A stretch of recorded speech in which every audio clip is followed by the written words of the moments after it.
Hey guys, welcome back to another Vanguard video. I'm going to be covering the generics that we got from last Thursday as well as this Tuesday. So first off, we have the new Regalis Piece from set 9, and this is the only Regalis Piece from the set, kind of like how Twincast was the only Regalis Piece from set 3.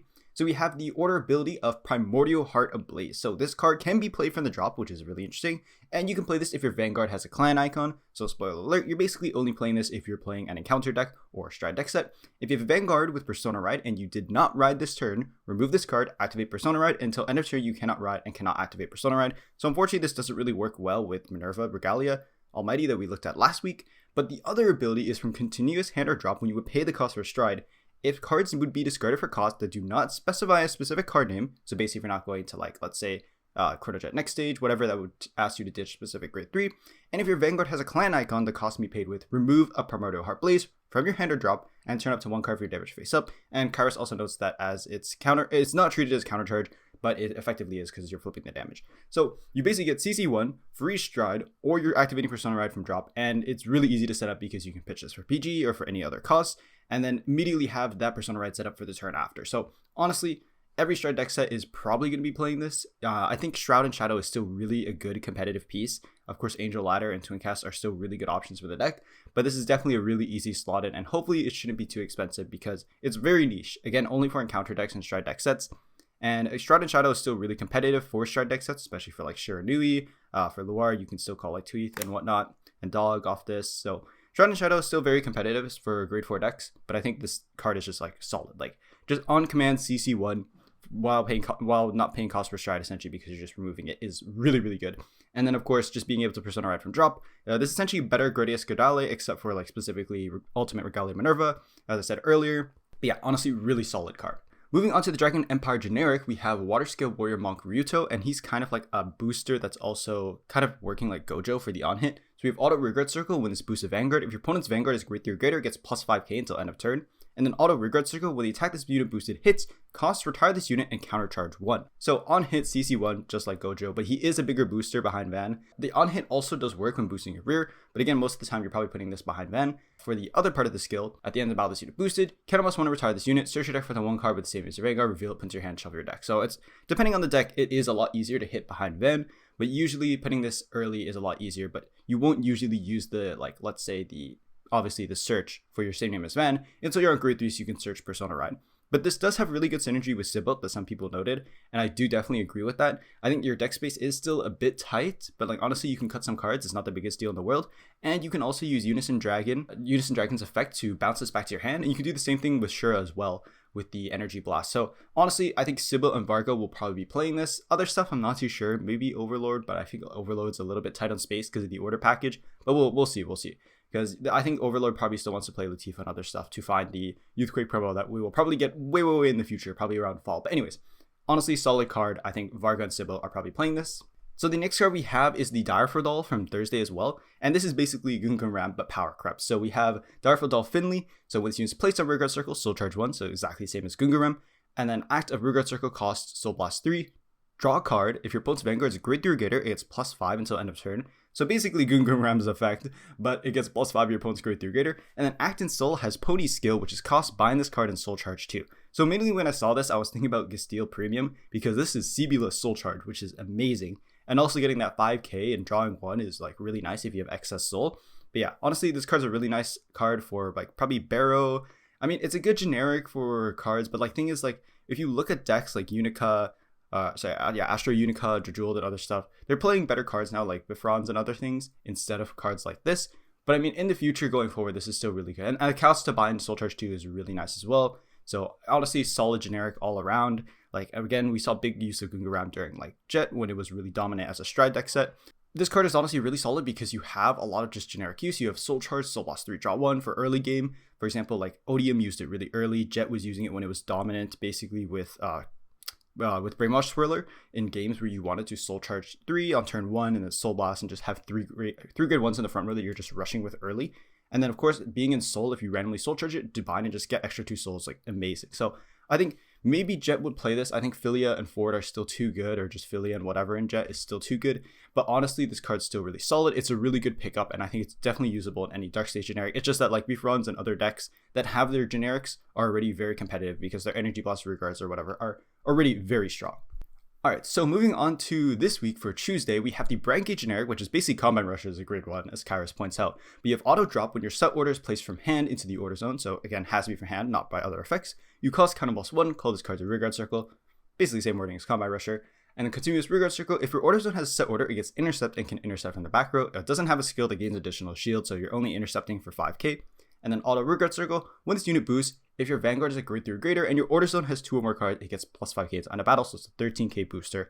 So honestly, really solid. Has no names, so it's, it's not an alien, it's not a monster, blah blah blah blah. It's not really a certain archetype locked. So it'll probably be decent in maybe a deck like Rotovisor, but CB1 is still really heavy. Rotovisor did get their Energy Blast Combine Rusher in set 8, so maybe this is a nice addition to the deck. Also, the fact that it gets intercept if you have a set order, which is the easiest condition ever. You can intercept it, get it back into drop, then CB1 call it back, and basically rebuild a full column between this and Combine Rusher for 2 CB, which I think is pretty amazing. I'm not too sure exactly what would play this besides Rotovisor, to be honest. Like, Messiah definitely is not playing this.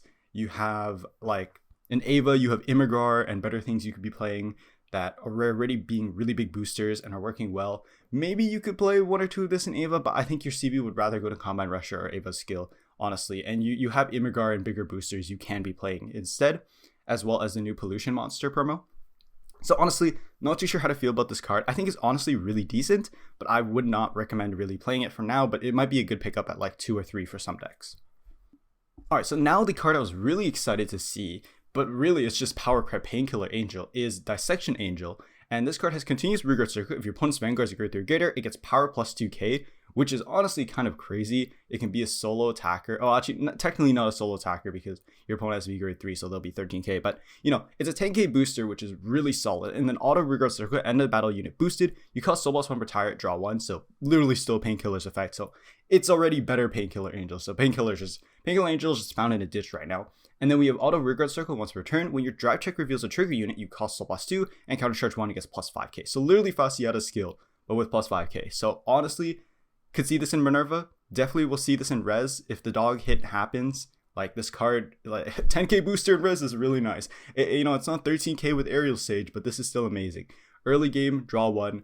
The Painkiller effect, again, is not like tied to anything as well. You just need to boost. Easy thing to slam behind band, draw 1, make columns. 10k boost is really nice. Unfortunately, it does not hit over a defensive until you reveal that drive check.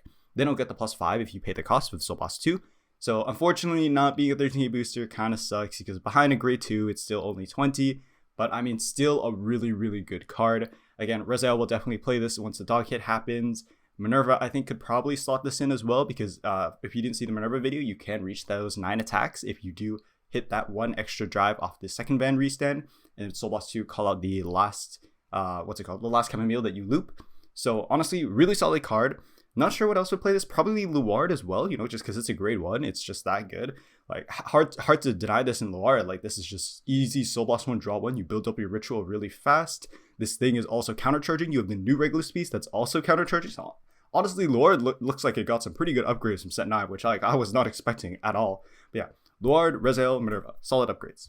Alright, so the last generic is from Stochiea, and I'm not really too sure where this is supposed to go. It kind of sounds like they wanted to put this for like Astashian and Granthea, but anyways, let's go over the card first. So auto, when it's placed on rearguard circle from hand, other than during the battle phase, you cost Soul Boss 1, call pen token to rearguard circle, pretty straightforward. Soul Boss 1 is a little bit costly for some Stochiea decks. They use a lot of soul really fast, but if you're playing Burrow Mushrooms and other cards, for example, like the Glitter support, you're getting soul really fast. And then continuous back row rearguard circle. If your opponent's Vanguard is grade 3 greater, it gets plus 5k. So honestly amazing, 10k booster. Sorry, not 13k. It's original 5k base. So funnily, this actually does work really well with Sky Ruler because original 5k base means that the Flowering Buds normal order is giving this plus 10 as soon as you play it, which is really interesting because it's original 5k power. And then auto rearguard circle at the end of the battle, this unit boosted, you cost retire 2 rearguards in the same column and draw 1. So again, original 5k power, cycle draw 1, free plant token, immediate Sky Ruler support. I think this could, I'm not sure really how this would work well in Leonord. Maybe you can spawn Rosarium plant tokens and slam this down and put it in. But definitely for sure, Sky Ruler will probably try this out. I'm not sure if you have space because I think you still want to high roll with RPD, but I'm not sure if Taijun and other people change their list. But again, having those original 5Ks to get basically plus 10 and have your really big columns early game is really nice. You can also kill your rabbits and get them back the next turn as long as you have a rabbit in hand and you're able to pay that cost. Also really good in Claudine, because again, you want more plant tokens, and this will like kill 2 plant tokens and draw you 1. Baroa kind of wants to keep their plant tokens around to draw 1, a little bit awkward. So Stochiea mans, let me know what you're cooking for this. But again, the original 5k power, immediate response for Flowering Bud. But yeah, really interesting card, honestly. I thought it was a little bit awkward at first, but I mean, it's got like 3 really good skills. 10k booster does make it a little bit awkward when your opponent's on grade 3, but I mean, you know, it's really not that bad. Like at worst, you know, Soul Blast will make a plant token. At least you're not burning CB or any energy for it. So honestly, solid card all around. So that covers all the generics that we got for set 9. I almost said set 10 by accident. But yeah, let me know what you think of these cards if you're going to be playing them. I think definitely the biggest ones are the Painkiller Angel for sure. I think the Dark States one is honestly really interesting. Dragon Empire definitely for Sybil and Varga. This probably again for Sky Ruler and whatnot. Sky Ruler, maybe Claudine, question mark, maybe Granfia, who knows. And then for the other one, I don't know about Brandt Gate. I'm not really sure what's going to be playing that, honestly. Do definitely pick up a few of these. They're actually honestly really good generics. Like, interesting that they decided not to stick to the Cycler route, because those are usually what print them money, because those cards are really solid. But again, definitely do check out set 9. People are literally hyping up Harluru, and I haven't had time to test a lot of the decks yet, but I'm definitely really excited for this deck. We'll definitely be building it in August. So do let me know what you are building, what you're planning to pick up from the set. Honestly, a lot of great cards. I think set 10 will definitely be the most hyped set once we get like Magnus, and I think a lot of big stuff will get support like Vice and whatnot. So we will have to wait and see once the anime gets going. But yeah, definitely very excited for set 10, and I think set 9 did not disappoint for reveals.